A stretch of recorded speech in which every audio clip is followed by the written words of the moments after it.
여러분, 안녕하세요. 오늘 들려드릴 이야기는 한 여성이 직접 보내주신 사연입니다. 듣는 순간 등골이 오싹해지실 겁니다. 남편이 세상을 떠난 지 단 3일 만에 신우이는 제게 이렇게 말했습니다.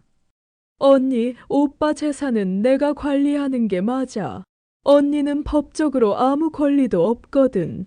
23살에 결혼해서 20년을 함께 살았는데 권리가 없다니요?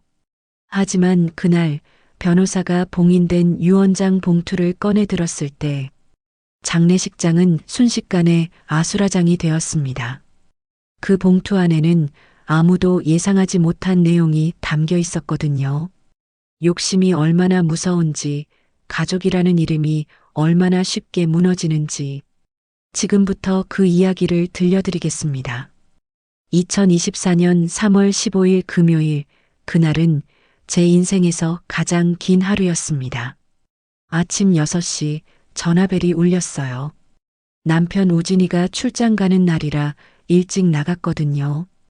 혹시 뭘 두고 간 건가 싶어서 받았죠. 여보세요? 이수연 씨 되십니까? 강우진 씨의 보호자신가요? 낯선 남자 목소리였습니다. 심장이 철렁 내려앉았어요. 네, 맞는데요. 무슨 일이세요? 서울중앙병원 응급실입니다. 환자분이 교통사고를 당하셨습니다. 지금 즉시 오셔야 할 것 같습니다. 전화기가 손에서 미끄러질 뻔했습니다. 다리에 힘이 풀렸어요. 지금 상태가 어떤가요? 많이 다치신 건가요? 잠시 침묵이 흘렀습니다. 그 짧은 침묵이 영원처럼 느껴졌어요. 직접 오셔서 의사 선생님과 상담하시는 게 좋을 것 같습니다. 그 말투로 알았습니다. 심각하다는 걸. 옷도 제대로 못 입고 택시를 타고 병원으로 달려갔어요. 머릿속이 하얘졌습니다. 20년을 함께 산 사람이에요. 어제 저녁까지만 해도 웃으며 다녀올게. 이틀이면 돌아올 거야 라고 했던 사람이요. 응급실 앞에 도착했을 때 의사 선생님이 저를 기다리고 계셨어요. 환자분은 지금 중환자실에 계십니다. 상태가 매우 위중합니다. 대형 트럭과 정면 충돌 사고였고 뇌출혈과 다발성 골절이 있습니다. 그럼 의식은 있나요? 의사 선생님은 고개를 저으셨어요. 현재 혼수 상태입니다. 솔직히 말씀드리면 각오를 하셔야 할 것 같습니다. 각오라는 단어가 귀에 꽂혔습니다. 아니에요. 안 돼요. 우진이는 아직 45이에요. 우리 딸 지은이는 이제 대학교 2학년이고 아들 지훈이는 고등학교 3학년이에요. 이제 시작인데 이렇게 갈 수는 없어요. 중환자실 유리창 너머로 남편을 봤습니다. 온몸에 튜브가 연결되어 있고 인공호흡기 소리만 규칙적으로 들렸어요. 우진아. 유리에 손을 댔습니다. 차가웠어요. 그렇게 3일 밤낮을 병원에서 지냈습니다. 아이들도 부르고 시댁에도 연락했어요. 시어머니는 이미 돌아가셨고 시아버지는 요양원에 계셔서 연락을 드렸죠. 그리고 남편의 친누나 강미라 씨에게도 연락했습니다. 언니, 우진이가 사고가 났어요. 전화 너머로 한숨 소리가 들렸어요.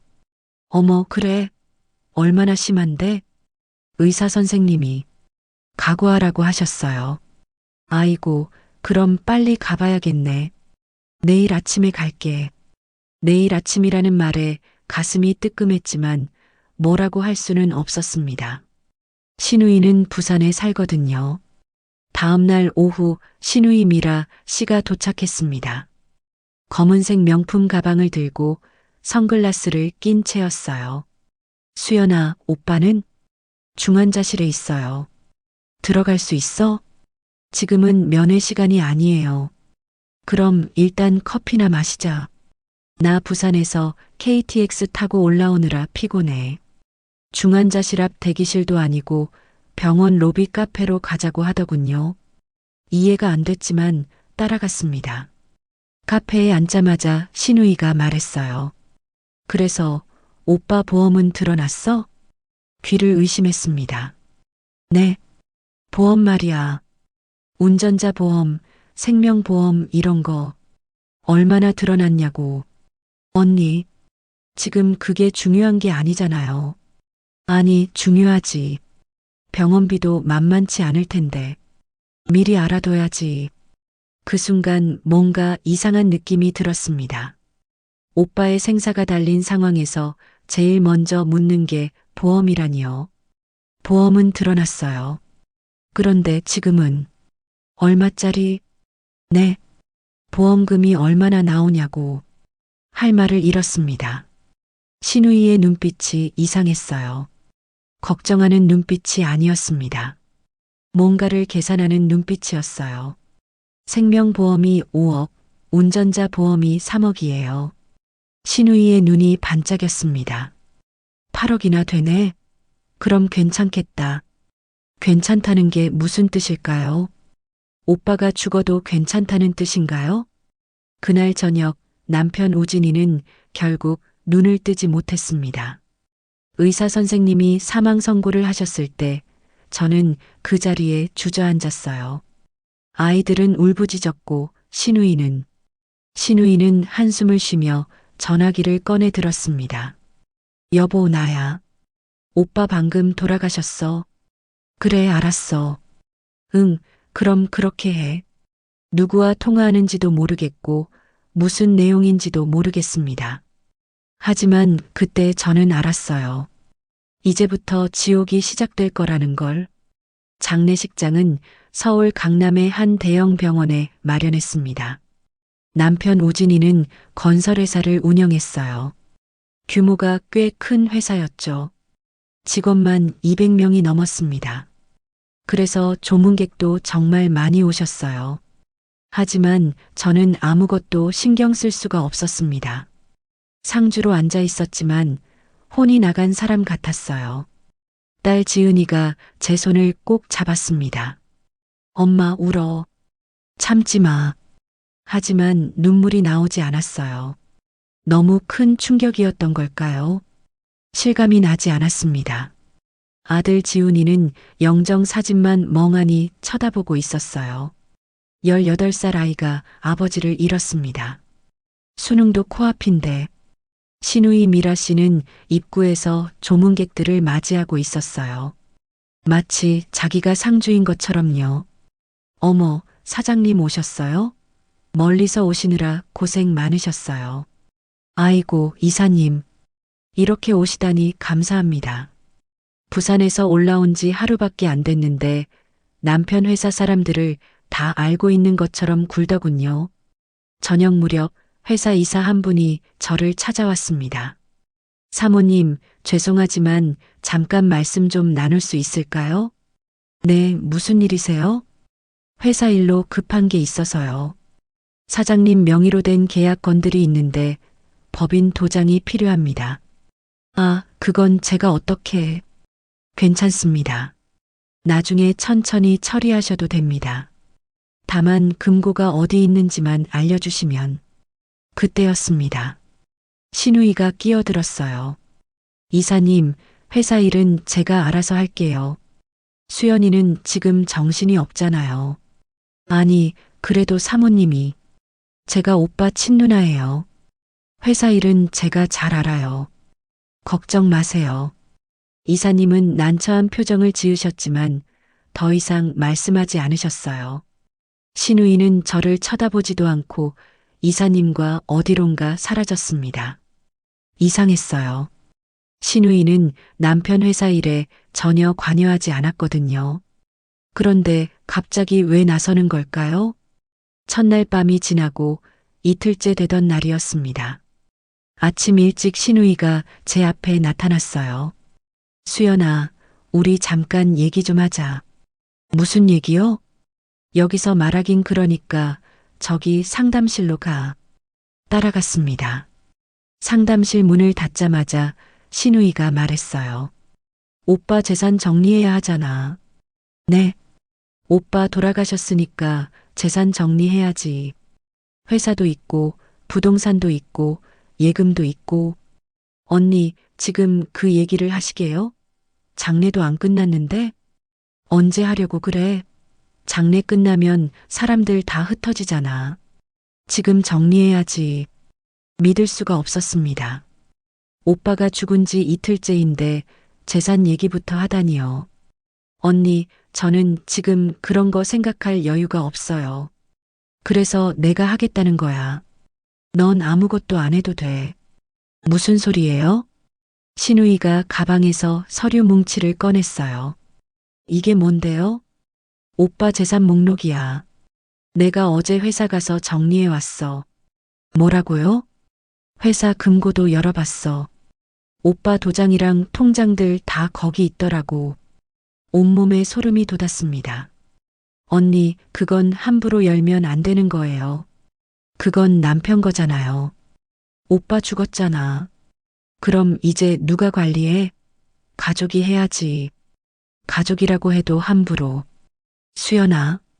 신우이가 날카로운 눈빛으로 저를 쳐다봤어요. 너는 법적으로 아무 권리도 없어. 네. 오빠가 너랑 결혼했을 때 재산 분할 합의서 썼잖아. 혼인 전 재산은 본인 소유로 하고 상속은 법정 상속인만 받는다고. 머리가 멍해졌습니다. 그런 서류를 쓴 기억은 있었어요. 하지만 그게 20년 전 일이에요. 결혼할 때 시댁에서 요구해서 쓴 건데 이제 와서 그게 문제가 되다니요.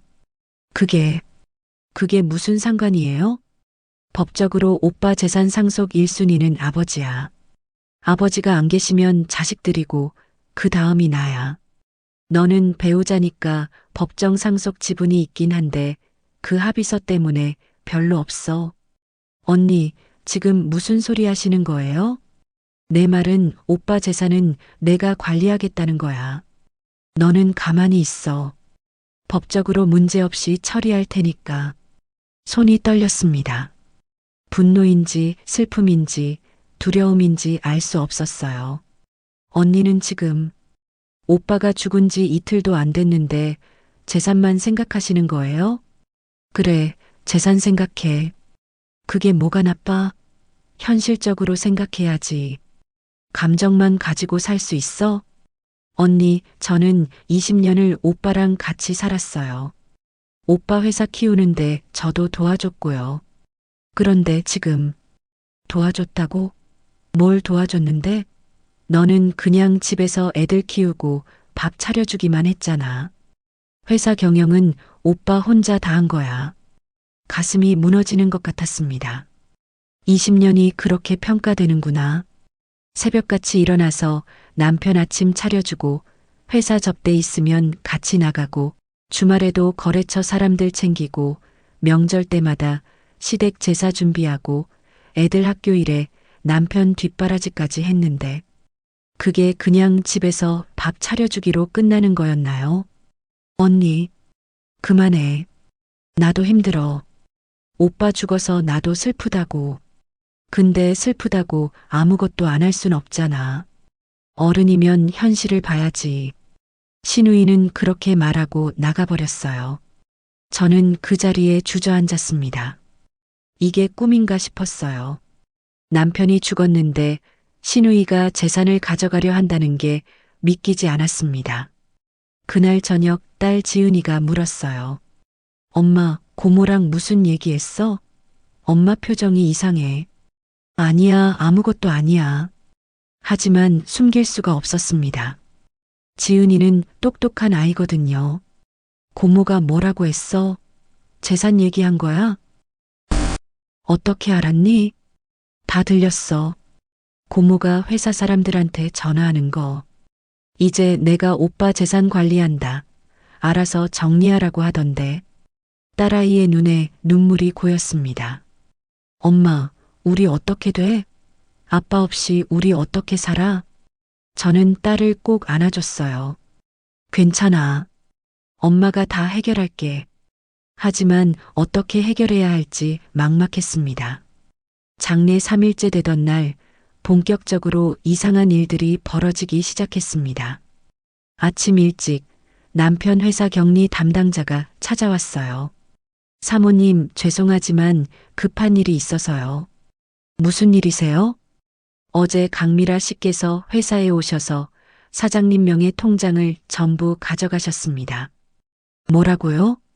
저희가 막으려고 했는데 본인이 법정 상속인이라고 하시면서 그리고 사장님 도장까지 가져가셔서 머리가 지끈거렸습니다. 그럼 지금 회사 돈은? 사모님, 솔직히 말씀드리면 이번 달 직원 급여 지급이 어려울 수도 있습니다. 그게 무슨 소리예요? 운영 자금이 묶여 있어서요. 강미라 씨가 모든 통장 거래를 정지시켰습니다. 이럴 수가. 직원들 월급도 못 주게 된 거예요. 격리 담당자는 난처한 표정으로 덧붙였습니다. 그리고 법인 카드도 전부 정지됐습니다. 사장님 개인 계좌도 동결됐고요. 어떻게 그럴 수가 있어요? 강미라 씨가 은행에 사망 신고를 하셨나 봅니다. 법정 상속인 자격으로요. 이 모든 게 하루 만에 일어난 일이었습니다. 저는 곧바로 신우이를 찾아갔어요.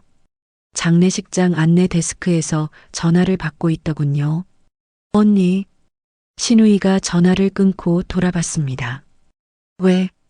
언니, 회사 통장을 왜 가져간 거예요? 직원들 급여는 어떻게 하고요? 급여? 그건 나중에 처리하면 되지. 나중에요? 이번 달 25일이 급여일인데 이틀밖에 안 남았어요. 알았어, 알았다고. 내가 알아서 할게. 알아서 한다는 게 뭐예요? 지금 당장 통장 거래를 풀어야죠. 신우이가 짜증스럽다는 표정을 지었어요. 수연아, 너는 회사 경영 같은 거 몰라. 지금 오빠 죽었는데 회사 돈이 어디로 새어나갈지 모르잖아. 일단 묶어놓고 정리해야 해. 무슨 소리예요?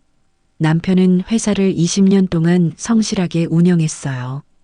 직원들도 다 믿고 따르고요. 왜 돈이 새어나가요? 그걸 내가 어떻게 알아? 혹시 몰래 빼돌린 돈이 있을 수도 있고 비자금이 있을 수도 있고. 언니, 남편을 뭘로 보시는 거예요? 현실을 봐야지, 수연아. 사람은 죽으면 끝이야. 남은 사람이 똑똑하게 처리해야 하는 거라고. 그 순간 제 안에서 뭔가가 폭발했습니다. 언니는 지금 오빠가 죽어서 슬프긴 한 거예요? 신우이의 표정이 굳었어요. 뭐?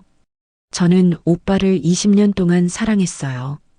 매일 아침 일어나면 제일 먼저 오빠 얼굴을 봤고 잠들 때도 오빠랑 같이 잤어요. 근데 지금 오빠 죽은 지 사흘도 안 됐는데 언니는 재산 얘기밖에 안 하잖아요. 그래, 재산 얘기해. 그게 뭐가 나쁜데? 우린 어른이잖아. 감정에 휘둘려서 살 수 없어. 언니, 언니는 정말 오빠를 사랑한 적이 있긴 한 거예요? 신우이가 비웃었습니다. 사랑? 수연아, 너 아직도 동화 속에 사니? 가족이라는 게 그렇게 아름다운 것만은 아니야. 현실에선 돈이 최고야. 저는 더 이상 말을 잇지 못했습니다. 그날 오후 장례식장에 남편의 대학 동창이 찾아왔어요. 사모님, 고인의 명복을 빕니다. 감사합니다. 저 실은 우진이한테 투자받은 사업이 있어서요. 이번 달 말에 수익금 배당을 하기로 했는데 이런 일이 생겨서. 얼마나 되는데요? 3억 정도 됩니다. 3억이라는 금액에 깜짝 놀랐어요. 남편이 그런 투자를 했다는 것도 몰랐습니다. 그건 어디로 입금하면 되나요? 원래는 고인 계좌로 하기로 했는데 지금 계좌가 동결됐다고 해서요. 그때였습니다. 신우이가 다가왔어요. 3억이요? 그건 제 계좌로 넣어주세요. 네, 그건 저 강우진의 친누나예요. 법정 상속인이고요.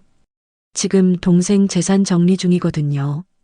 동창부는 난처한 표정으로 저를 쳐다봤습니다. 사모님, 어떻게 할까요? 신우이가 먼저 말했어요. 사모님도 동의하실 거예요. 그렇죠, 수연아? 저는 고개를 끄덕일 수밖에 없었습니다. 사람들이 다 보고 있었거든요. 동창분이 돌아가고 신우이가 제게 말했어요.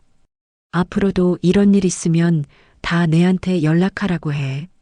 너는 재산 관리 같은 거 못하잖아. 언니, 뭐, 언니는 정말 양심이 없으세요? 신우이가 싸늘하게 웃었습니다. 양심? 그게 밥 먹여주냐? 수연아, 너는 세상 물정을 너무 몰라. 오빠가 살아있을 때는 내가 편하게 살았겠지. 근데 이제 오빠 없잖아. 현실을 봐야 해. 그날 밤 저는 잠을 이룰 수가 없었습니다. 장례식장 빈소옆 작은 방에서 뒤척였어요. 딸과 아들은 제 옆에서 잠들어 있었지만 저는 천장만 바라봤습니다. 남편 우진이가 없는 세상. 앞으로 어떻게 살아가야 할까요? 회사는 어떻게 되는 걸까요? 집은요? 아이들 학비는요? 새벽 2시쯤 복도에서 신우이의 목소리가 들렸어요. 응, 여보. 나야. 오빠 재산 정리 거의 다 했어.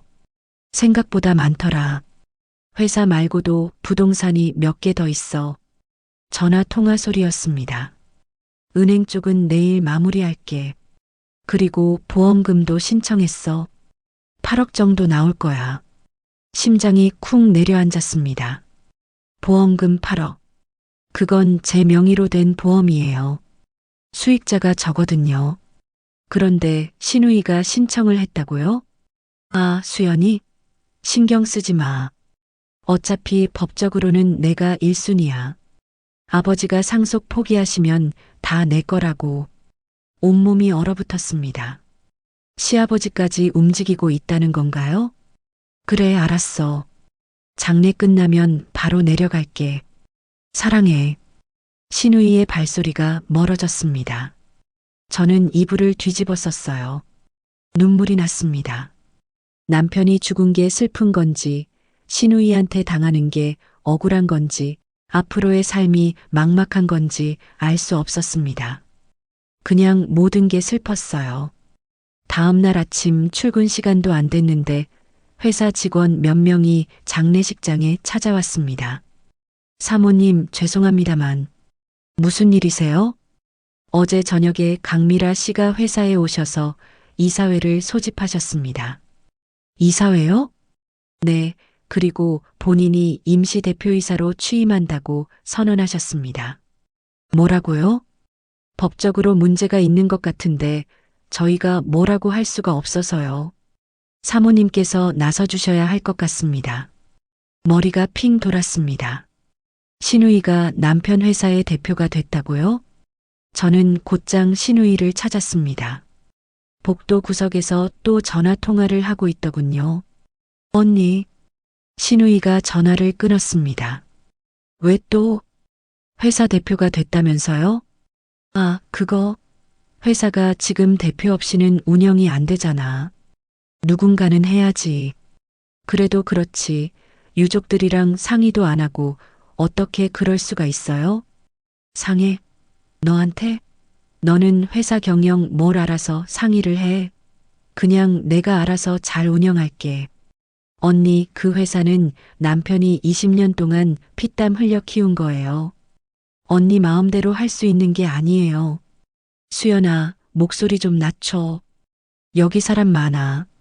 주변을 보니 조문객들이 저희를 쳐다보고 있었습니다. 신우이가 제 팔을 잡고 빈 상담실로 끌고 갔어요. 수연아, 정신 차려. 오빠 죽었어. 이제 회사 누가 운영해? 내가 할 거야? 너는 못해. 경영 경험도 없고 인맥도 없고 회사 내부 사정도 몰라. 내가 하는 게 맞아. 언니도 회사 일 모르잖아요. 나는 적어도 사업은 해봤어. 부산에서 식당 운영하잖아. 그것도 3개나. 식당이랑 건설회사는 다르잖아요. 똑같아. 다 사업이야. 돈 관리하고 사람 관리하고 그거면 돼. 말이 안 통했습니다. 언니, 부탁이에요. 회사 일은 회사 임원들이 알아서 하게 해주세요. 언니는 그냥 안 돼. 왜요? 신우이가 날카롭게 말했어요. 회사에 돈이 얼마나 있는지 아직 파악이 안 됐거든. 누가 횡령했을 수도 있고 비자금이 있을 수도 있어. 내가 직접 봐야 해. 남편은 그런 사람 아니에요. 너는 그렇게 믿지. 근데 세상에 믿을 사람 없어. 나도 오빠 믿고 싶지만 확인은 해야지. 대화가 불가능했습니다. 그날 오후 남편의 변호사 김 변호사님이 장례식장에 오셨어요. 사모님, 고인의 명복을 빕니다. 감사합니다, 변호사님. 실은 중요한 말씀을 드리려고 왔습니다. 고인께서 유언장을 남기셨습니다. 온몸에 전율이 흘렀습니다. 유언장이요? 네, 작년에 작성하신 것입니다. 법적으로 효력이 있는 공증 유언장입니다. 거기에 뭐라고 쓰여 있나요? 장례가 끝난 후에 공개하기로 되어 있습니다. 내일이 발인이시죠? 발인 후에 유언장 공개 자리를 마련하겠습니다. 네, 알겠습니다. 변호사님이 돌아가시고 저는 한동안 멍하니 서 있었어요. 남편이 유언장을 남겼다니 거기에 뭐라고 쓰여 있을까요? 재산 분배에 대한 내용일까요? 갑자기 희망이 생겼습니다. 남편이라면 저와 아이들을 위해서 뭔가 준비해뒀을 거예요. 하지만 동시에 불안했습니다. 만약 신우이가 말한 대로 법적으로 제가 받을 게 없다면 어떡하죠? 그날 저녁 딸 지은이에게 유언장 얘기를 했습니다. 엄마, 아빠가 유언장을 남겼대? 응, 내일 공개된대. 거기에 뭐라고 쓰여 있을까? 모르겠어. 근데 아빠라면 우리를 생각해서 썼을 거야. 지은이가 제 손을 꼭 잡았습니다. 엄마, 나 무서워. 고모가 다 가져가면 우리 어떻게 해? 괜찮아. 아빠가 뭔가 방법을 마련해뒀을 거야. 하지만 제 목소리는 떨리고 있었습니다. 장례 마지막 날 아침, 발인 준비가 한창이었습니다. 연구차가 도착했고 운구 준비를 하는데 신우이가 나타났어요. 검은 상복을 입고 선글라스를 끼고 있었습니다. 마치 영화배우처럼요. 수연아, 발인 후에 회사 가야 해. 임원들이랑 미팅 있어. 언니, 오늘은 남편 마지막 가는 날이에요. 회의는 나중에. 안 돼. 회사 일은 기다려주지 않아. 오빠도 이해할 거야. 저는 아무 말도 하지 못했습니다. 발인은 조용히 진행됐어요. 하지만 제 마음은 조금도 평온하지 않았습니다. 남편의 관이 연구차에 실리는 걸 보면서 눈물이 났어요. 이제 정말 끝이구나. 정말로 남편과 헤어지는구나. 아들 지훈이가 아파 하고 울부짖었고 딸 지은이는 관에 매달렸습니다. 아빠, 가지 마. 우리 두고 어떻게 가? 저도 같이 울었어요. 하지만 신우이는 눈물 한 방울 흘리지 않았습니다. 그냥 팔짱을 끼고 서 있었어요. 장지는 경기도의 한 묘지공원이었습니다. 하관식을 마치고 저는 남편의 묘 앞에 무릎을 꿇었어요. 여보, 미안해. 당신 지켜주지 못해서. 당신 없이 나 혼자 어떻게 살아. 한참을 울었습니다. 신우이가 제 어깨를 툭 쳤어요. 다 끝났어. 이제 가자. 잠깐만요. 조금만 더. 시간 없어. 회사 가야 한다니까. 억지로 일으켜 세워졌습니다. 장지에서 돌아오는 차 안, 신우이가 말했어요. 수연아, 오늘 유언장 공개된다며? 네. 거기에 뭐라고 쓰여 있을까? 모르겠어요. 뭐, 어차피 법적으로는 내가 우선이니까 상관없긴 한데. 제 주먹에 힘이 들어갔습니다. 시청 근처 법무법인 사무실에 도착했습니다. 김 변호사님이 우리를 안내했어요. 안쪽 회의실로 오시죠. 유언장 공개 준비를 해뒀습니다. 회의실에 들어가니 남편 회사 이사 몇 분과 회계사, 그리고 시아버지가 와 계셨습니다.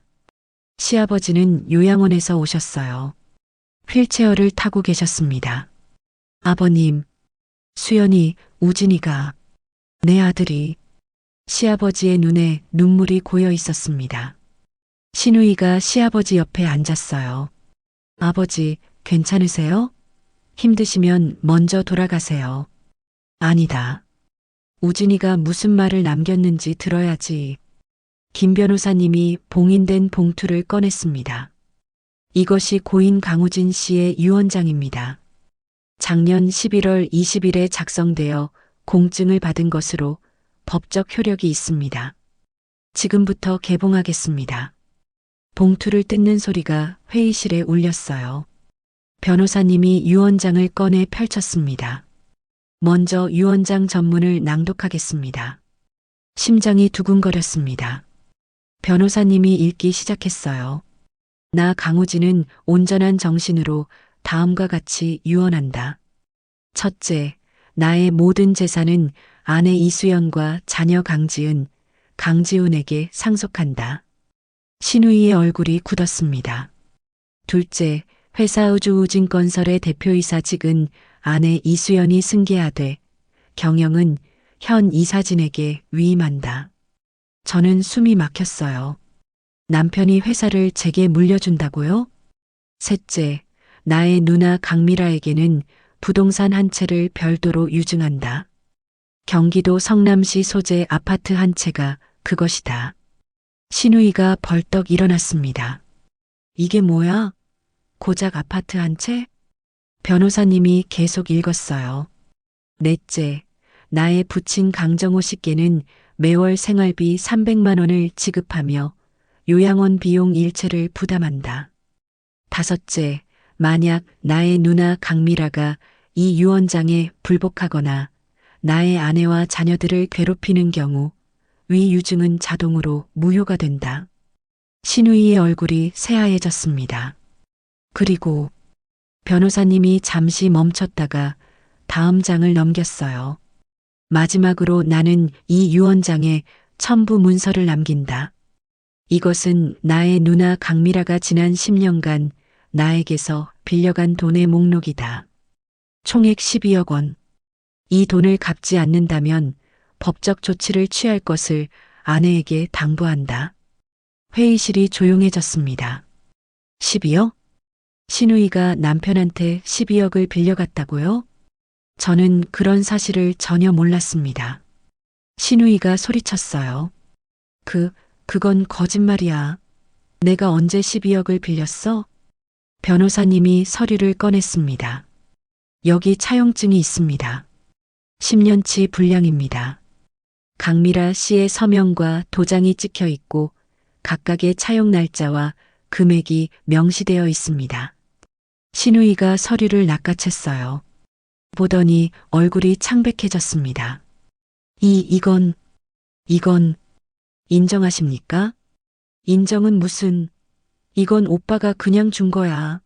빌린 게 아니라. 변호사님이 차분하게 말했습니다. 차용증에는 차용한다고 명시되어 있고 이자율과 상환 기한도 적혀 있습니다. 법적으로 명백한 대여금입니다. 신우이가 저를 노려봤어요. 수연아, 너 이거 알고 있었어? 아니요, 저도 처음 알았어요. 거짓말. 너희 부부가 짜고 한 거잖아. 언니, 저는 정말 몰랐어요. 남편이 언니한테 그렇게 큰 돈을 빌려줬는지. 신우이가 책상을 탁 쳤습니다. 이게 말이 돼? 오빠가 나한테 그럴 리가 없어. 우린 남매야, 가족이라고. 변호사님이 또 다른 서류를 꺼냈어요. 추가로 고인은 이런 편지도 남기셨습니다. 낭독하겠습니다. 누나에게. 누나, 이 편지를 읽고 있다는 건 내가 세상을 떠났다는 뜻이겠죠. 먼저 가서 미안해요. 신우이의 눈에 눈물이 고였습니다. 하지만 누나에게 꼭 하고 싶은 말이 있어요. 지난 10년간 누나는 나한테 무려 12억을 빌려갔어요. 처음엔 사업 자금이라고 했죠. 식당 차리는데 돈이 필요하다고. 나는 믿었어요. 가족이니까요. 하지만 시간이 지나면서 알게 됐어요. 누나가 그 돈을 도박에 쓴다는 걸, 카지노에 다닌다는 걸. 그래도 나는 참았어요. 누나가 언젠가는 정신 차리고 돌아올 거라고 믿었으니까요. 신우이가 고개를 떨궜습니다. 하지만 누나는 변하지 않았어요. 오히려 더 많은 돈을 요구했죠. 그래서 나는 결심했어요. 더 이상은 안 되겠다고. 이 유언장을 쓰는 이유는 간단해요. 내가 죽은 후에도 누나가 내 가족을 괴롭힐까봐 걱정돼서예요. 수연이와 아이들을 지켜주고 싶어요. 누나, 부탁이에요. 수연이를 괴롭히지 마세요. 그리고 12억은 꼭 갚아주세요. 그게 가족으로서 해야 할 마지막 도리예요. 동생 우진이 올림. 편지 낭독이 끝나자 회의실은 무거운 침묵에 휩싸였습니다. 신우이는 고개를 숙인 채 아무 말도 하지 못했어요. 저는 눈물이 났습니다. 남편이 이 모든 걸 알고 있었구나. 신우이가 돈을 빌려가는 것도 도박하는 것도 다 알면서도 참았구나. 그리고 마지막까지 저와 아이들을 걱정했구나. 시아버지가 떨리는 목소리로 말했어요. 미라야. 아버지, 너는 정말 그랬니? 도박을 했니? 신우이는 대답하지 못했습니다. 대답해. 내 아들이 번 돈을 도박에 썼단 말이냐? 아버지, 저는 어쩔 수 없었어요. 어쩔 수 없었다고? 12억을. 시아버지가 휠체어에서 몸을 떨었어요. 너무 흥분하신 거예요. 회계사분이 시아버지를 진정시켰습니다. 변호사님이 말했어요. 강미라 씨, 이 차용증은 법적 효력이 있습니다. 고인의 유언에 따라 사모님께서 원하신다면 법적 조치를 취할 수 있습니다. 신우이가 저를 쳐다봤어요. 눈빛이 달라져 있었습니다. 더 이상 거만하지 않았어요. 두려움이 가득했습니다. 수연아, 우리 얘기 좀 하자. 저는 조용히 말했습니다. 언니, 오늘은 집에 가세요. 저도 정리할 게 많아요. 수연아, 제발. 나 좀 살려줘. 12억은 내가 어떻게 갚아? 그건 언니가 알아서 하셔야죠. 수연아, 언니, 남편이 장례 치르는 동안 언니가 저한테 뭐라고 했는지 기억하세요?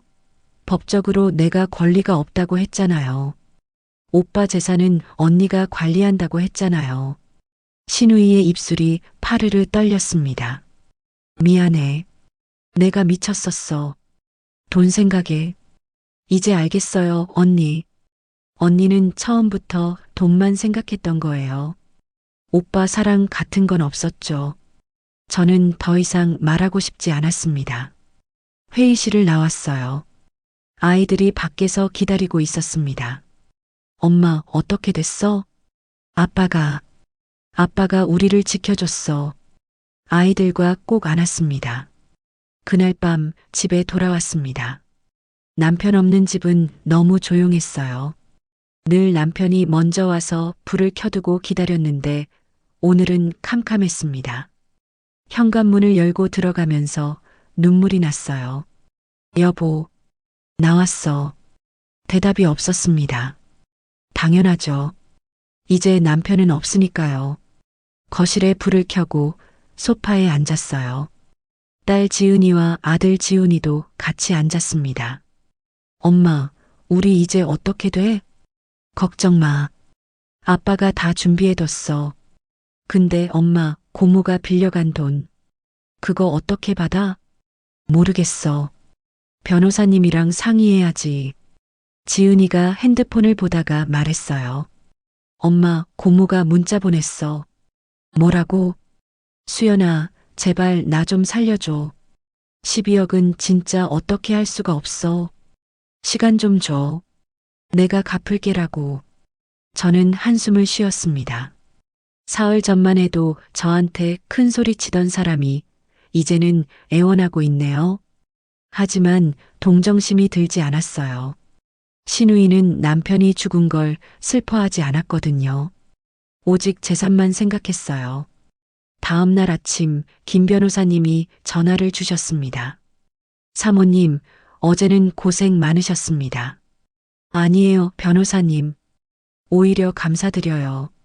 오늘 시간 되시면 사무실로 오실 수 있으세요?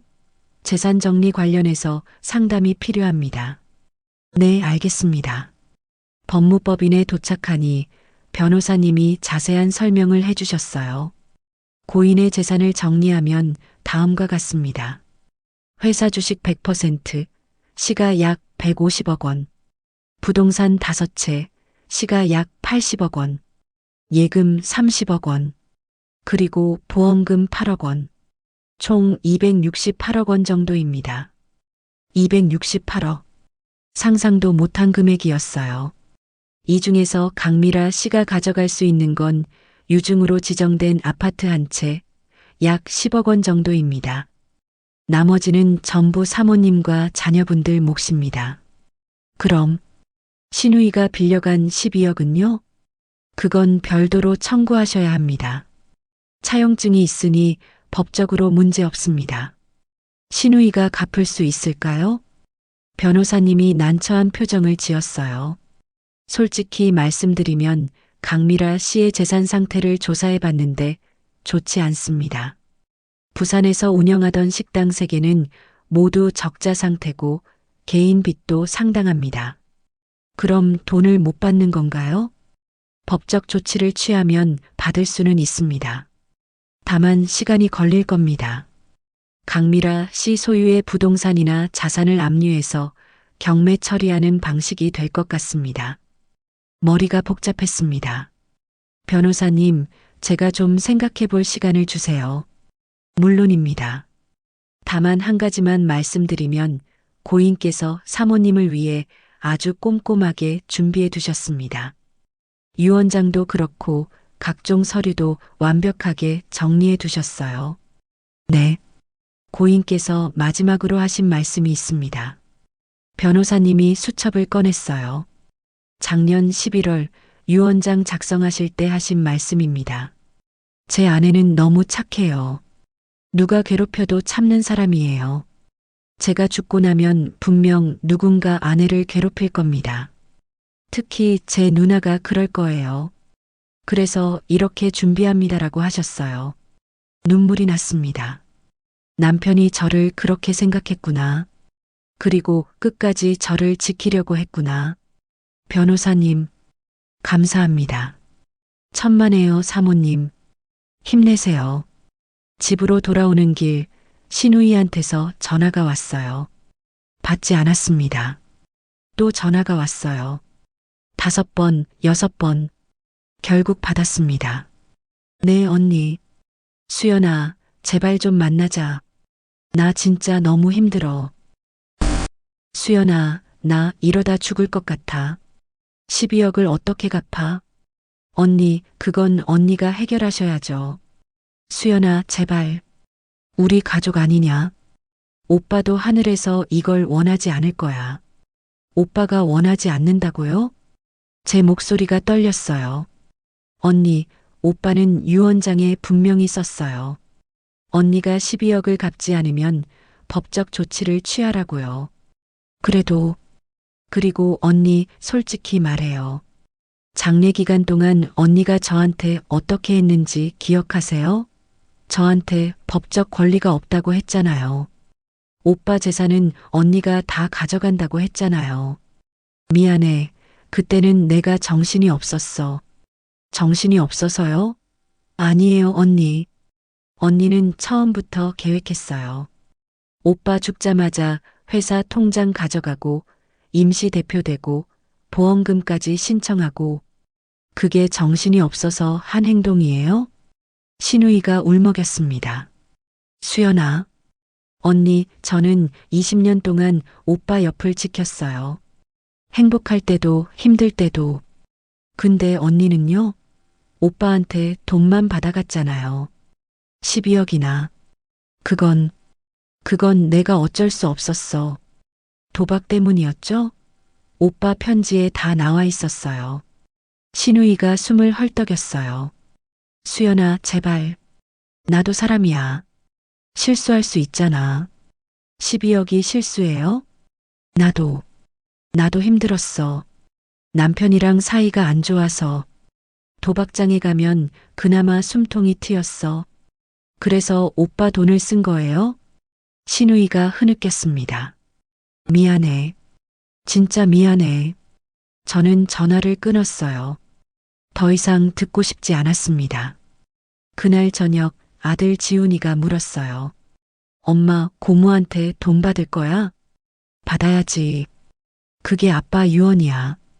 근데 고모가 돈이 없다며? 그래도 받아야 해. 법적으로 받을 수 있으니까. 지은이가 말했어요. 엄마, 나는 고모가 싫어. 아빠 장례식 때 진짜 너무했어. 그래도 고모는 아빠 누나야. 그게 뭐가 중요해? 가족이면 다야? 가족도 서로 존중해야 하는 거잖아. 딸의 말이 맞았습니다. 가족이라는 이름만으로 모든 게 용서되는 건 아니에요. 일주일 후 회사에 처음 출근했습니다. 남편의 사무실. 이제는 제 사무실이 된 곳.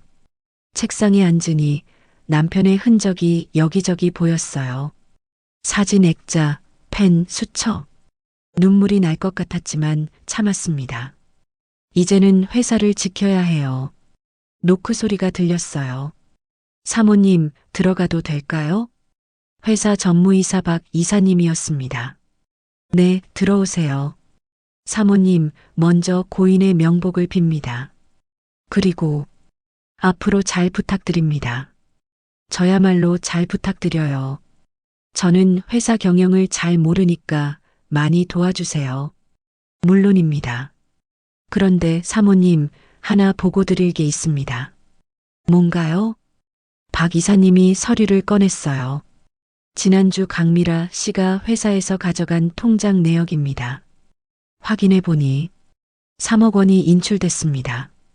뭐라고요? 강미라 씨가 대표 도장을 들고 은행에 가서 인출한 것 같습니다. 손이 떨렸습니다. 3억을 어디에 쓴 거죠? 그건 저희도 모릅니다. 다만 인출 날짜가 발인 전날입니다. 발인 전날. 그날 신우이가 바빴던 이유가 이거였구나. 법적으로 문제가 되지 않을까요? 당연히 문제가 됩니다. 회사 자금을 무단으로 인출한 것이니 횡령죄에 해당합니다. 그럼 고소하실 수 있습니다. 증거도 명확하고요. 저는 한참을 생각했습니다. 신우이를 고소한다. 그럼 신우이는 감옥에 갈 수도 있어요. 하지만 신우이는 남편 장례 기간에 저를 괴롭혔어요. 재산을 가져가려고 했고 회사 돈까지 빼돌렸어요. 박 이사님, 일단 보류하겠습니다. 좀 더 조사해 주세요. 알겠습니다. 박 이사님이 나가고 저는 남편 사진을 쳐다봤어요.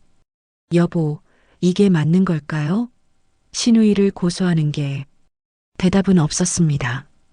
그날 오후 회사 회계팀장이 찾아왔어요. 사모님, 회사 장부를 정리하다가 이상한 걸 발견했습니다. 뭔데요? 지난 2년간 회사에서 정체불명의 계좌로 돈이 빠져나갔습니다. 매달 500만 원씩 총 1억 2천만 원입니다. 누구 계좌인가요? 추적해보니 강미라 씨명의 계좌입니다. 또 신우이였어요. 이건 사장님께서 직접 송금 지시를 내리신 건데 항목이 가족지원금으로 되어 있습니다.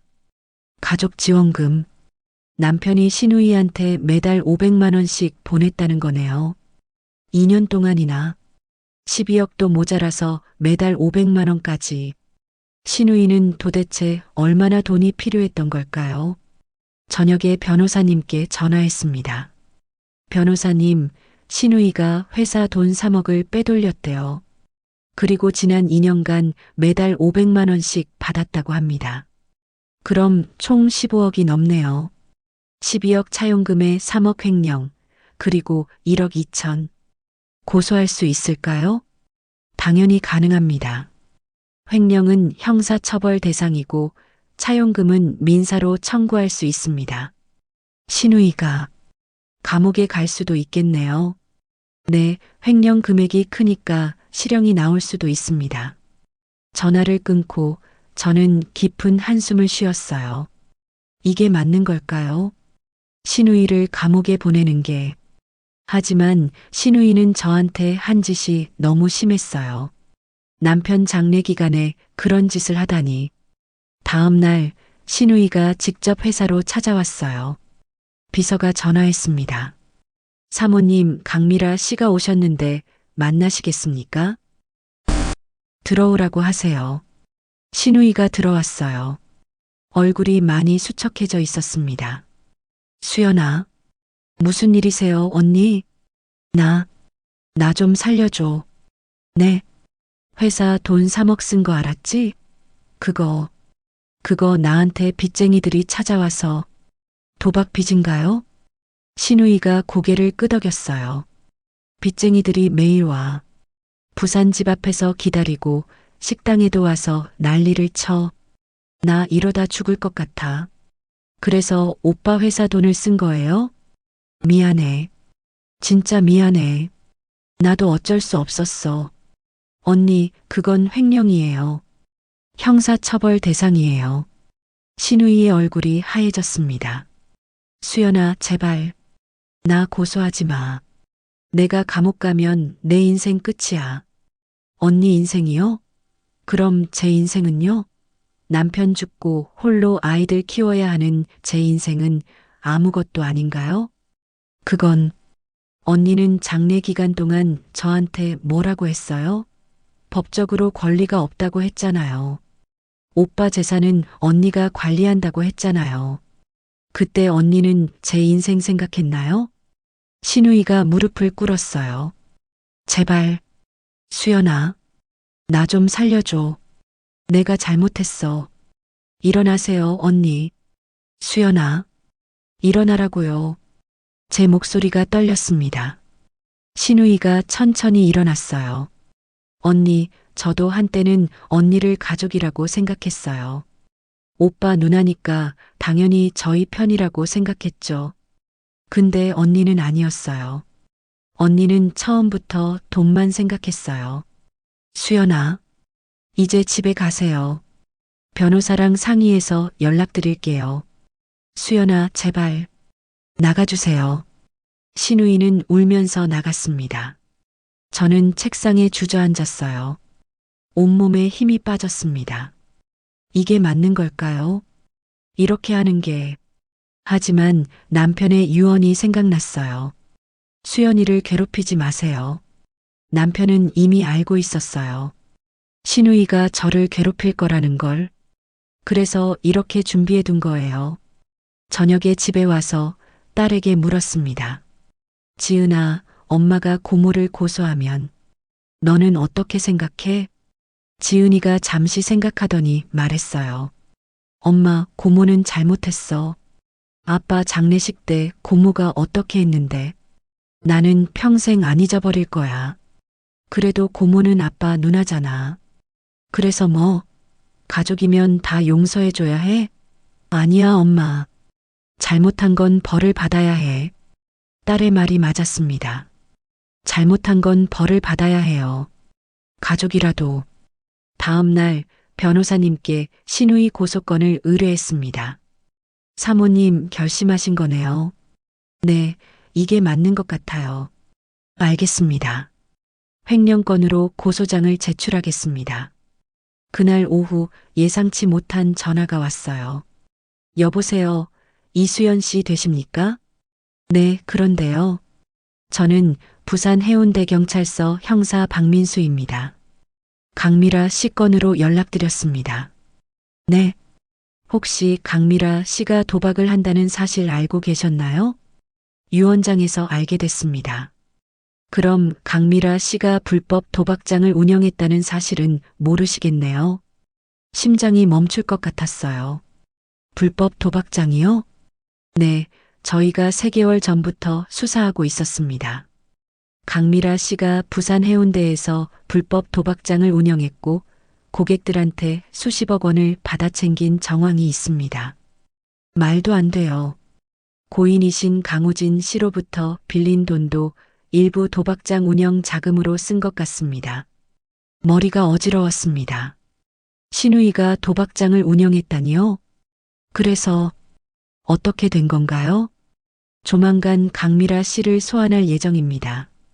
혹시 이수연 씨께서도 참고인으로 조사받으실 수 있습니다. 알겠습니다.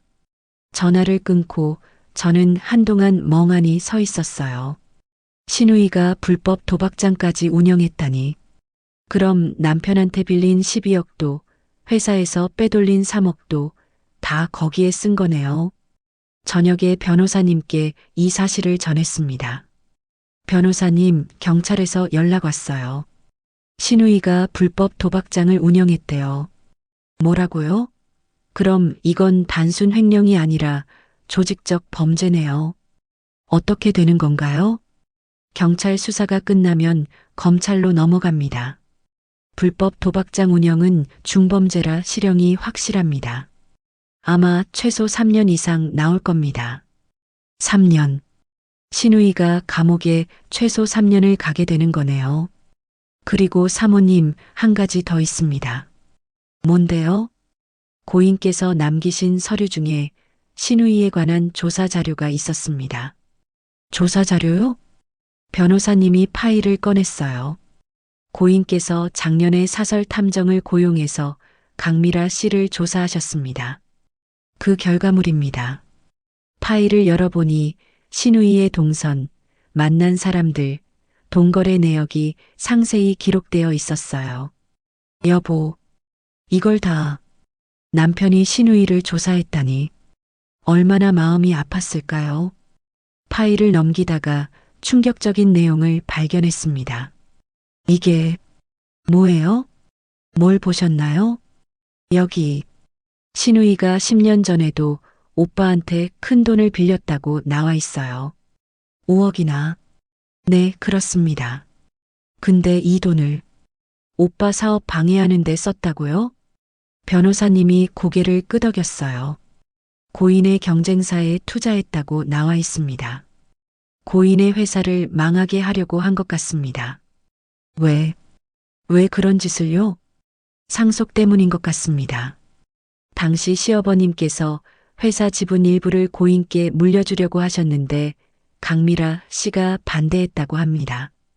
본인이 받아야 한다고요. 눈물이 났습니다.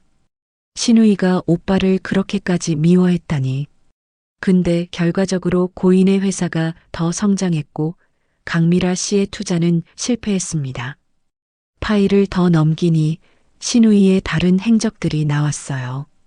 오빠 회사 거래처에 찾아가서 계약 방해하고 직원들한테 뒷돈 주고 정보 빼내고 심지어 오빠 명예를 훼손하는 소문까지 퍼뜨렸다고 합니다. 이게 누나가 할 짓이에요? 고인께서도 많이 괴로워하셨을 겁니다. 그래서 이렇게 증거를 모아두신 것 같습니다. 저는 파일을 덮었어요. 더 이상 볼 수가 없었습니다. 남편이 얼마나 힘들었을까요? 누나한테 배신당하고 괴롭힘 당하면서도 참았던 거예요. 그리고 끝까지 저한테는 말하지 않았어요. 제가 걱정할까봐. 여보, 미안해. 내가 몰랐어. 그날 밤 잠을 이룰 수 없었습니다. 남편 생각에 눈물만 났어요. 다음 날 아침 회사로 출근하는데 시아버지한테서 전화가 왔습니다. 수연아, 나다. 아버님, 안녕하세요. 요양원으로 좀 와줄 수 있겠니? 할 얘기가 있다. 네, 알겠습니다. 점심시간에 요양원을 찾아갔어요. 시아버지는 휠체어에 앉아 창밖을 보고 계셨습니다. 아버님, 오, 왔구나. 앉아라. 옆에 의자를 끌어당겨 앉았습니다. 수연아, 미라, 애가 경찰에 불려갔다며? 네. 아버님도 아시는군요. 어제 미라가 전화했어. 울면서 살려달라고 하더구나. 시아버지의 목소리가 떨렸어요. 나는 정말 몰랐어. 내 딸이 그런 짓을 했는지. 아버님, 우진이한테 12억을 빌려가고 회사 돈까지 빼돌리고 도박장까지 운영했다니. 이게 사람이 할 짓이냐? 시아버지가 눈물을 닦았어요. 수연아, 나는 미라를 잘못 키운 것 같아. 어릴 때부터 뭐든지 다 해줬거든. 딸이니까. 근데 그게 독이 된 거야. 아버님 잘못이 아니에요. 아니야. 내 잘못이야. 미라가 돈을 요구할 때마다 줬어. 그게 나쁜 버릇을 만든 거지. 시아버지가 제 손을 잡았어요. 수연아, 너한테 부탁이 하나 있다. 말씀하세요. 미라를 용서해 줄 수 있겠니? 심장이 철렁했습니다. 아버님, 나도 알아. 미라가 잘못했다는 거. 근데 그래도 내 딸이잖아.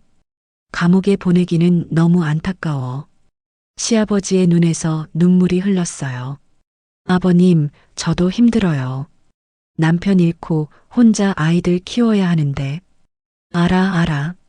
내가 제일 힘들지. 근데 수연아, 미라도 내 자식이야. 우진이도 내 자식이었고, 내 자식들이 이렇게 원수가 돼서야. 저는 아무 말도 할 수 없었어요. 수연아, 제발. 미라가 돈을 갚게 해줘. 시간을 줘. 감옥만은 보내지 말아줘. 아버님, 그건 제가 결정할 수 있는 게 아니에요. 경찰에서 이미 수사 중이고요. 알아. 근데 내가 고소를 취하하면 형량이 줄어들 거 아니냐. 아버님, 신우이는 저한테 너무 심하게 했어요. 남편 장례 기간에. 미안하다. 정말 미안해. 내가 대신 사과할게. 시아버지가 휠체어에서 일어나려고 했어요. 아버님, 안 돼요. 수연아, 나 대신 미라를 용서해줘. 이 늙은이 부탁이야. 저는 시아버지를 부축해서 다시 앉혔어요. 가슴이 미어졌습니다. 시아버지도 피해자였어요. 자식들 때문에 이렇게 고통받고 계시니까요. 아버님, 제가 생각해 볼게요. 고맙다, 수연아. 정말 고맙다. 요양원을 나오면서 눈물이 났어요. 이게 맞는 걸까요? 신우이를 용서하는 게. 하지만 시아버지의 눈물이 계속 생각났습니다. 저녁에 집에 와서 아이들과 상의했어요. 애들아, 엄마가 너희한테 물어볼 게 있어. 뭔데, 엄마? 할아버지가 고모를 용서해 달라고 하시더라. 지은이의 표정이 굳었습니다. 엄마, 설마 용서할 거야? 나도 모르겠어. 할아버지가 너무 힘들어 하셔서. 지훈이가 말했어요. 엄마, 나는 용서 못해. 고모가 아빠 장례 때 어떻게 했는데. 나도 그래. 고모는 용서받을 자격이 없어. 아이들의 반응이 강경했어요. 근데 애들아, 할아버지는 어쩌고. 할아버지는 할아버지고 고모는 고모야. 할아버지가 불쌍하다고 고모 잘못이 없어지는 건 아니잖아. 지은이의 말이 맞았습니다. 하지만 마음 한구석이 불편했어요. 일주일 후 경찰서에서 연락이 왔습니다. 이수연 씨, 내일 오전에 참고인 조사받으러 오실 수 있으세요? 네, 알겠습니다. 다음 날 경찰서에 갔어요. 형사님이 여러 가지 질문을 했습니다. 강미라 씨가 고인한테 돈을 빌려간 사실 알고 계셨나요? 아니요, 유언장 공개되고 나서 알았습니다. 그럼 강미라 씨가 회사 돈을 빼돌린 것도요? 그것도 나중에 알았어요. 강미라 씨와 평소 관계는 어땠습니까? 크게 친하지는 않았어요. 부산에 사셔서 자주 만나지도 않았고요. 고인 장례 기간 동안은요? 저는 잠시 망설였어요. 그리고 사실대로 말했습니다. 신우이가 저한테 법적 권리가 없다고 했어요. 오빠 재산은 본인이 관리하겠다고 했고요. 형사님이 메모하면서 고개를 끄덕였어요. 그리고 회사 통장을 다 가져가고 임시 대표가 됐어요. 제 동의도 없이요. 알겠습니다. 증언 감사합니다. 조사를 마치고 나오는데 복도에서 신우이를 마주쳤어요. 신우이도 조사받으러 온 거였어요. 수연아, 저는 지나쳐 가려고 했습니다. 수연아, 제발 좀 들어봐. 들을 말 없어요, 언니. 수연아. 신우이가 제 팔을 잡았어요. 놔주세요. 수연아, 나 죽을 것 같아. 빚쟁이들이 매일 와서 나 이러다 진짜 죽어. 그건 언니가 자초한 거잖아요. 나도 알아. 내가 잘못했어. 근데 이제 와서 어떡해. 언니 잘못했으면 벌을 받아야죠. 수연아. 신우이가 무릎을 꿇으려고 했어요. 일어나세요, 언니. 여기 사람들 많아요. 싫어. 너한테 용서받을 때까지 안 일어날 거야. 주변 사람들이 쳐다보기 시작했어요. 언니, 제발 일어나세요. 안 돼.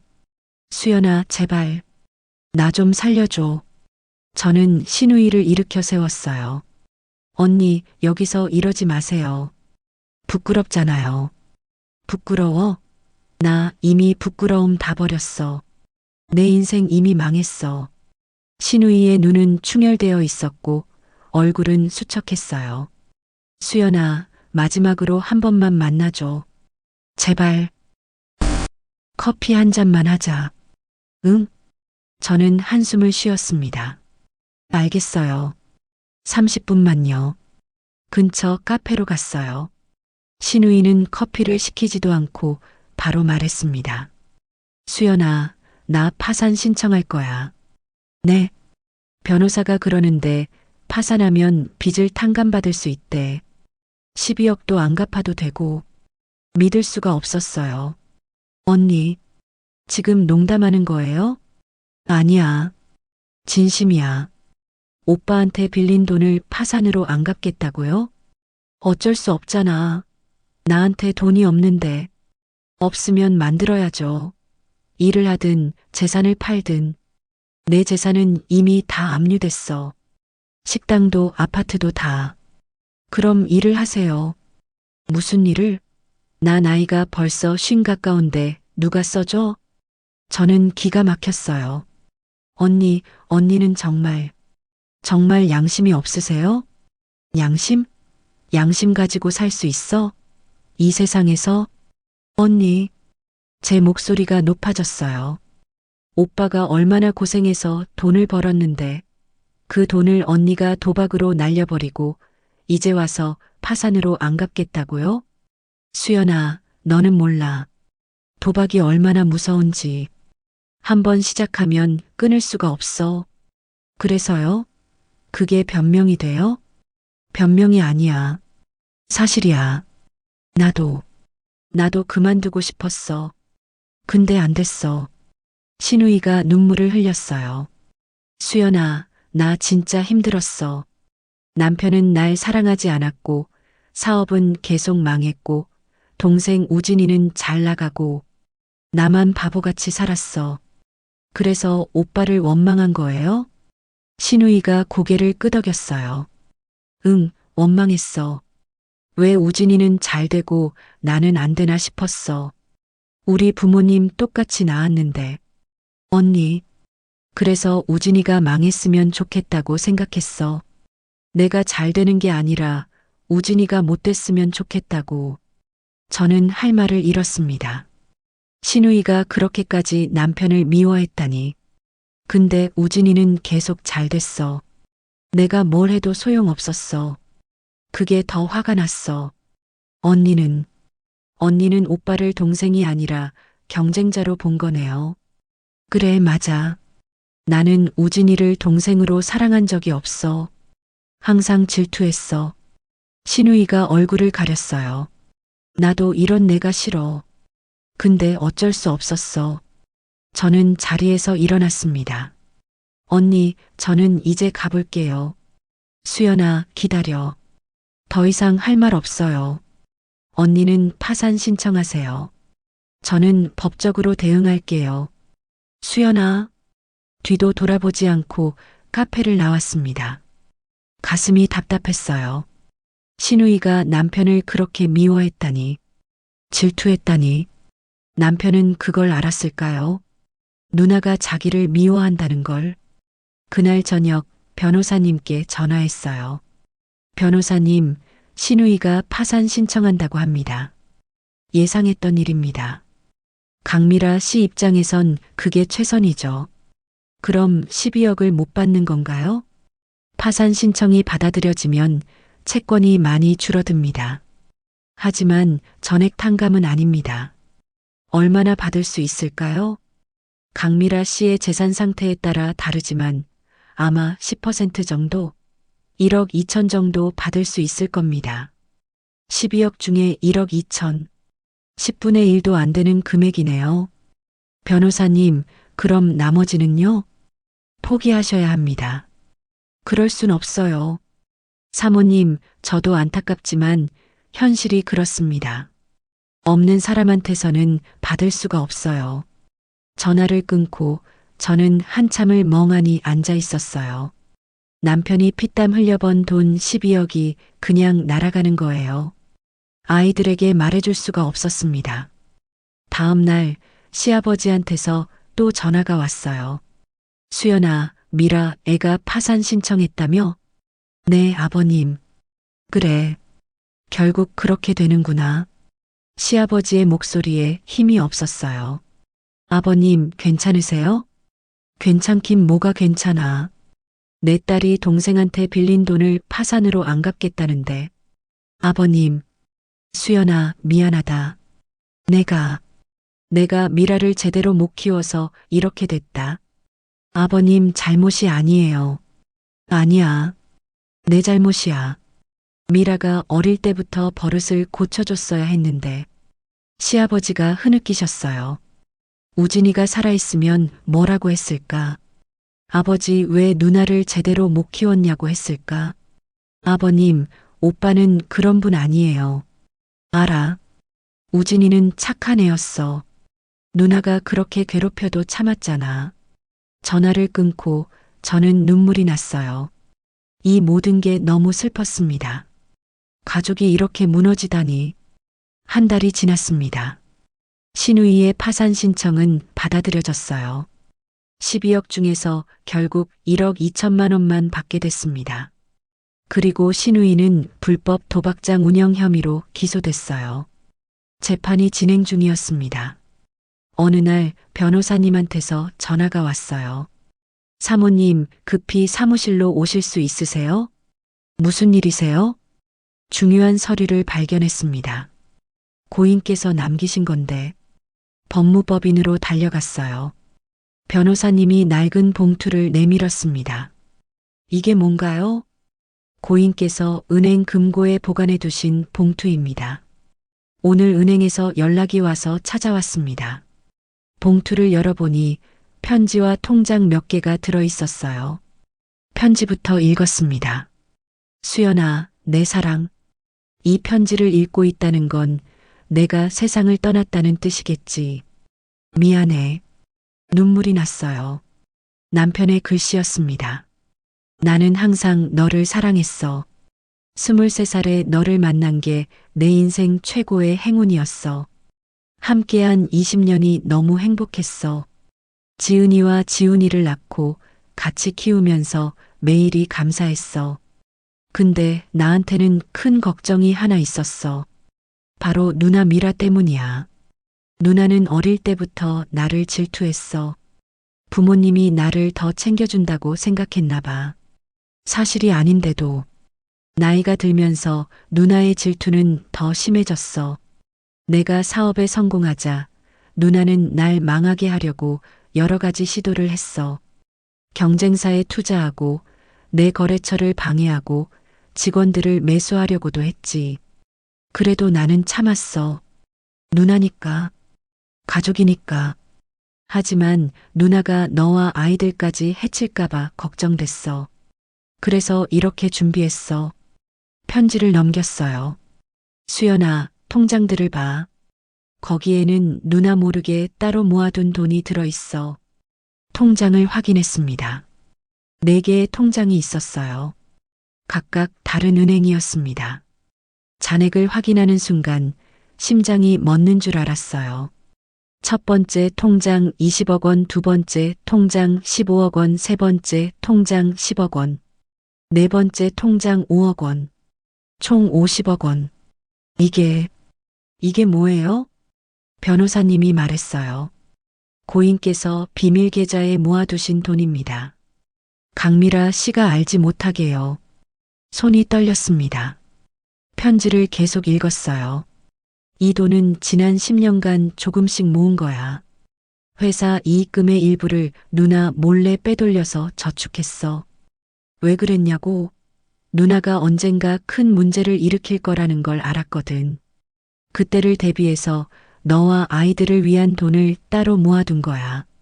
이 돈은 유언장에도 기재하지 않았어. 누나가 알면 이것도 노릴 테니까.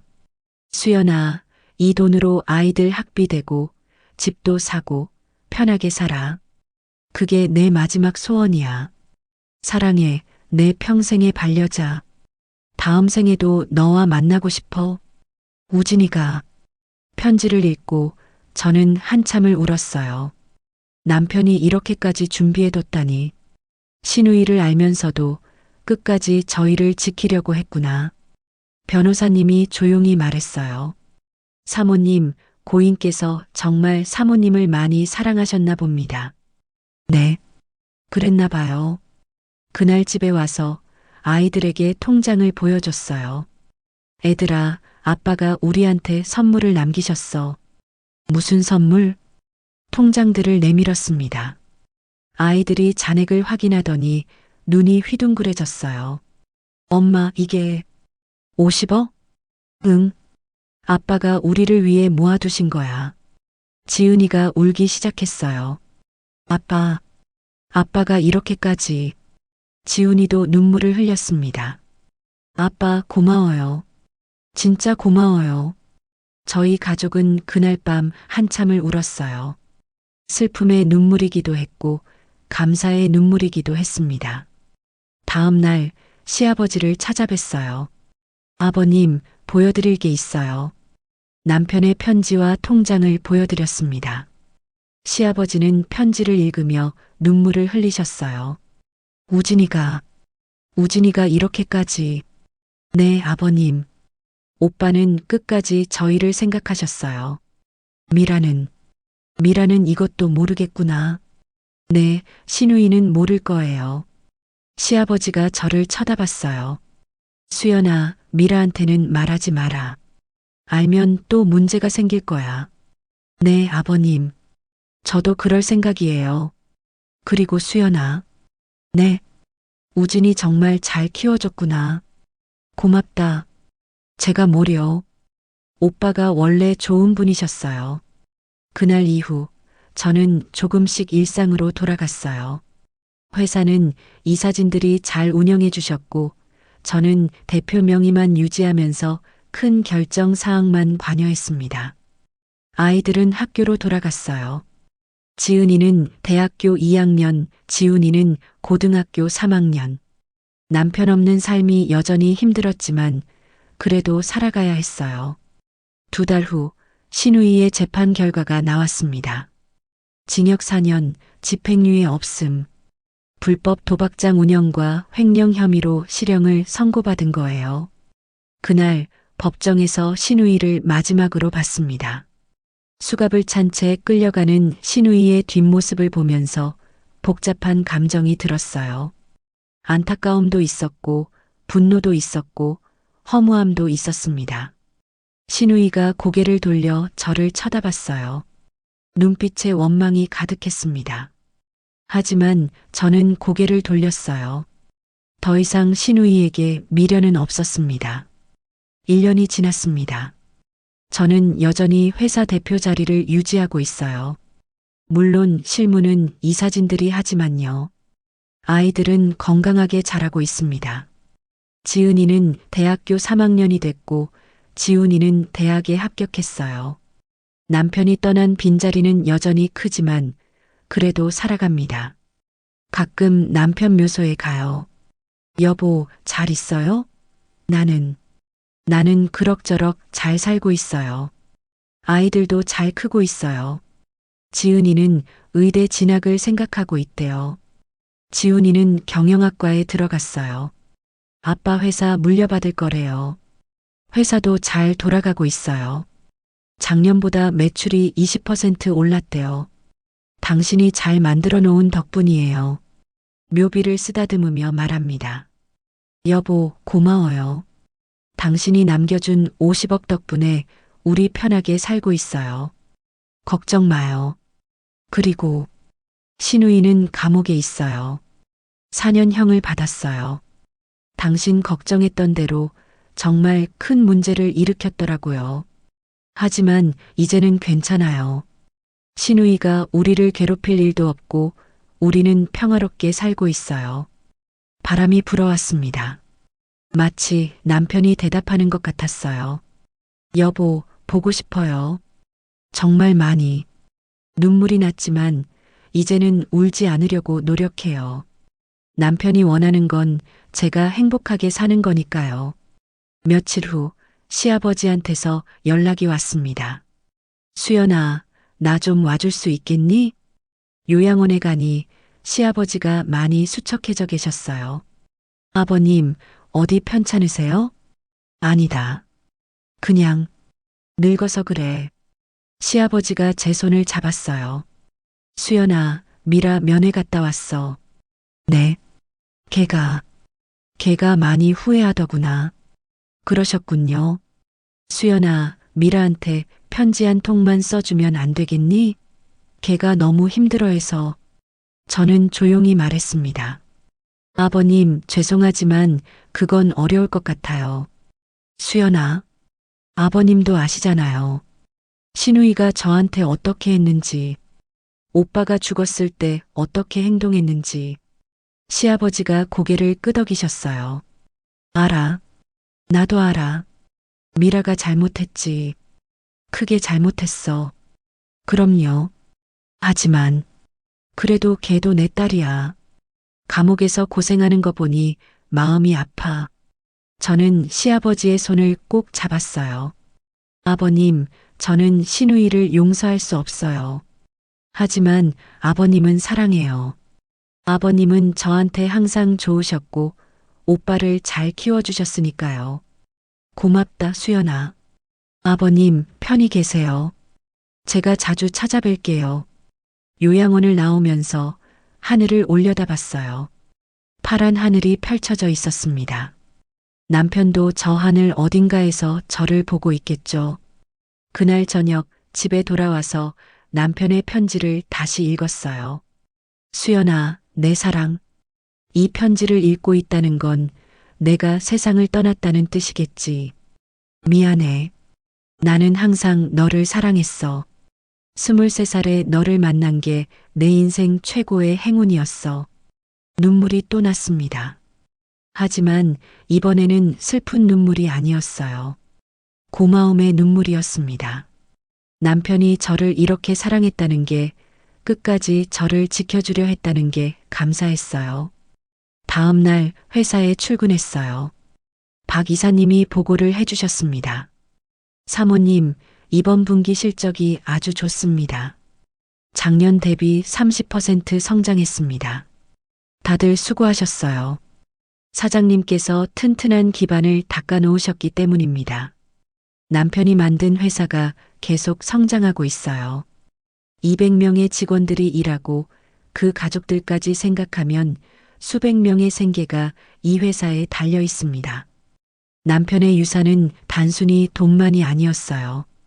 이 회사, 그리고 여기서 일하는 사람들도 남편의 유산이었습니다. 저는 남편이 만든 것들을 지켜야 해요. 그게 남편에 대한 예의니까요. 점심시간에 딸 지은이한테서 전화가 왔어요. 엄마, 나 의대 가기로 결정했어. 정말? 좋은 결정이야. 아빠가 하늘에서 기뻐하시겠지? 당연하지. 아빠가 제일 바라던 거잖아. 엄마, 나 열심히 공부해서 좋은 의사 될게. 아빠 자랑스러운 딸이 될 거야. 넌 이미 자랑스러운 딸이야. 아빠도 분명 그렇게 생각하실 거야. 전화를 끊고 저는 미소 지었어요. 아이들이 건강하게 자라고 꿈을 향해 나아가고 있어요. 그게 제일 중요한 거예요. 저녁에 집에 와서 가족 사진을 봤어요. 남편과 저, 그리고 아이들. 행복했던 시절의 사진. 여보, 우리 정말 행복했죠? 사진 속 남편이 웃고 있었어요. 고마워요. 저한테 와줘서, 20년 동안 함께 해줘서, 그리고 끝까지 저희를 지켜줘서, 창밖을 보니 별이 반짝이고 있었어요. 남편이 별이 되어 저를 지켜보고 있는 것 같았습니다. 6개월 후 신우이가 출소했습니다. 형기 4년 중에서 모범수로 인정받아 2년 만에 가석방된 거예요. 시아버지한테서 연락을 받았어요. 수연아, 미라가 출소했어. 네, 들었어요. 걔가 너한테 사과하고 싶대. 아버님, 저는 만나고 싶지 않아요. 알아. 너 입장도 이해해. 근데 한 번만, 마지막으로 한 번만 만나주면 안 되겠니? 시아버지의 부탁을 거절할 수 없었어요. 알겠어요. 한 번만요. 일주일 후 조용한 카페에서 신우이를 만났습니다. 2년 만에 보는 신우이는 완전히 다른 사람 같았어요. 머리는 백발이 많이 섞였고 얼굴은 주름이 가득했습니다. 50살도 안 됐는데 60대처럼 보였어요. 수연아, 언니. 신우이가 고개를 숙였어요. 미안해. 정말, 정말 미안해. 저는 대답하지 않았습니다. 감옥에 있으면서 많이 생각했어. 내가 얼마나 큰 잘못을 했는지. 우진이한테, 너한테, 아이들한테 정말 나쁜 짓을 했어.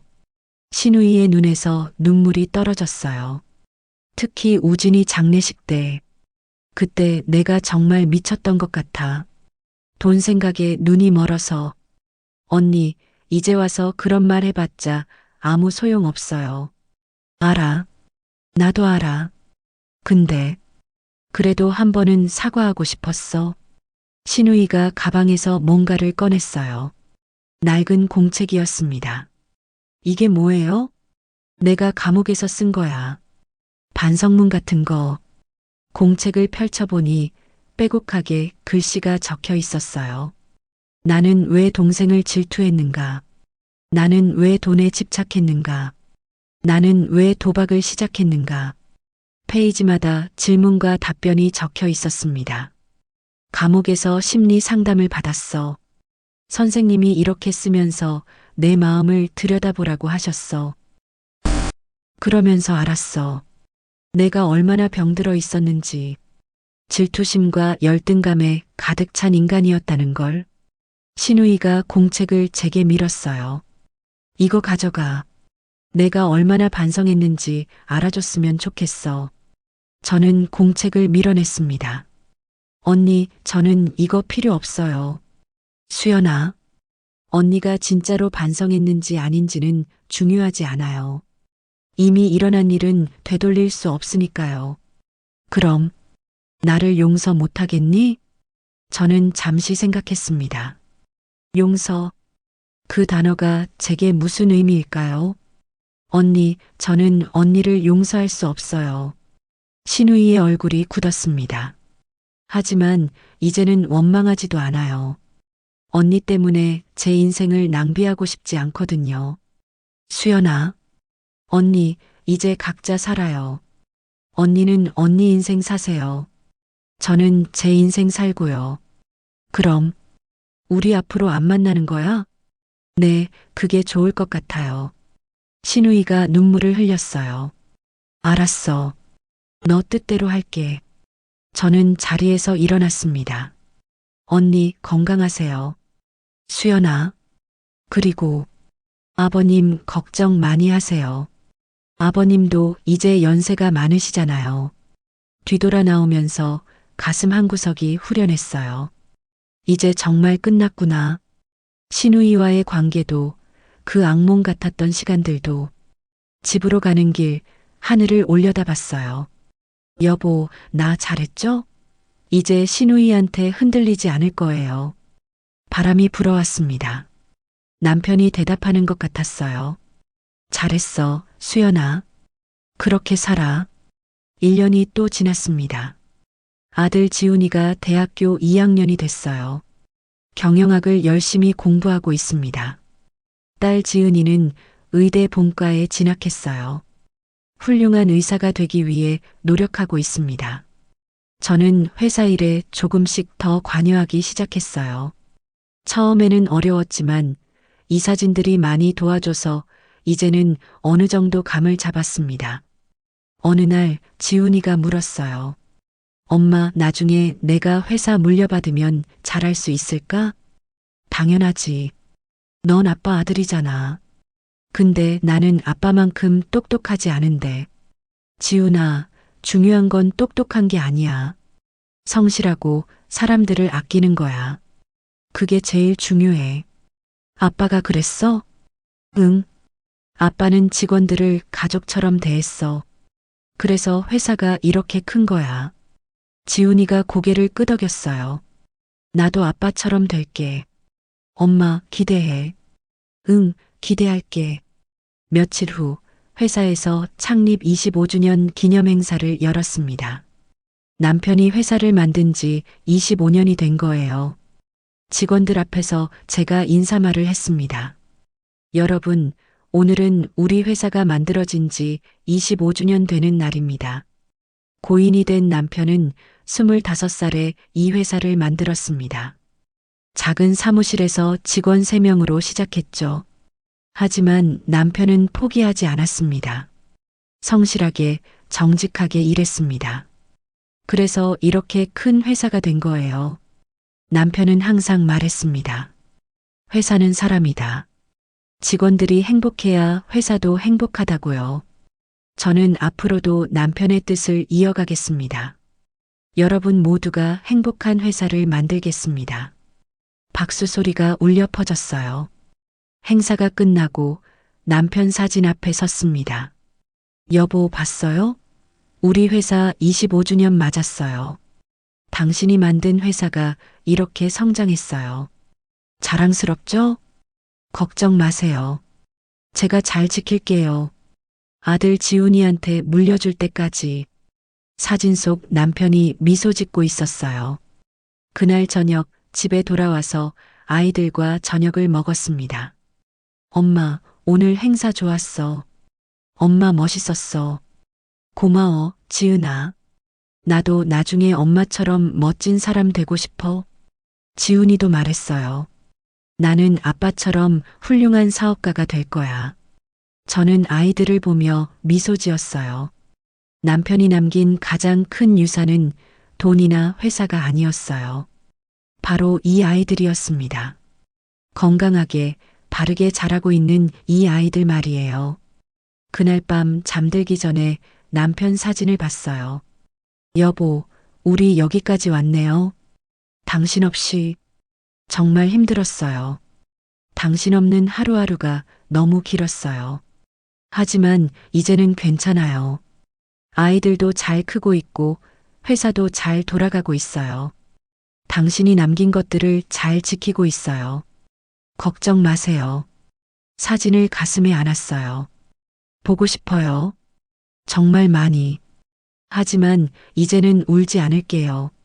당신이 원하는 건 제가 행복한 거니까요. 사랑해요, 여보. 영원히. 그렇게 저는 눈을 감았습니다. 내일도 모레도 저는 살아갈 거예요. 남편이 남긴 사랑을 안고서, 그리고 언젠가 다시 만날 그날을 기다리며. 여러분, 오늘 이야기는 여기까지입니다. 오늘도 여러분의 소중한 시간을 내어 이 이야기를 들어주셔서 감사합니다. 다음에도 더 좋은 이야기로 찾아뵙겠습니다. 여러분, 행복하세요. 그리고 사랑하는 사람들을 꼭 안아주세요. 오늘 당장 말이에요. 내일은 어떻게 될지 아무도 모르니까요. 감사합니다.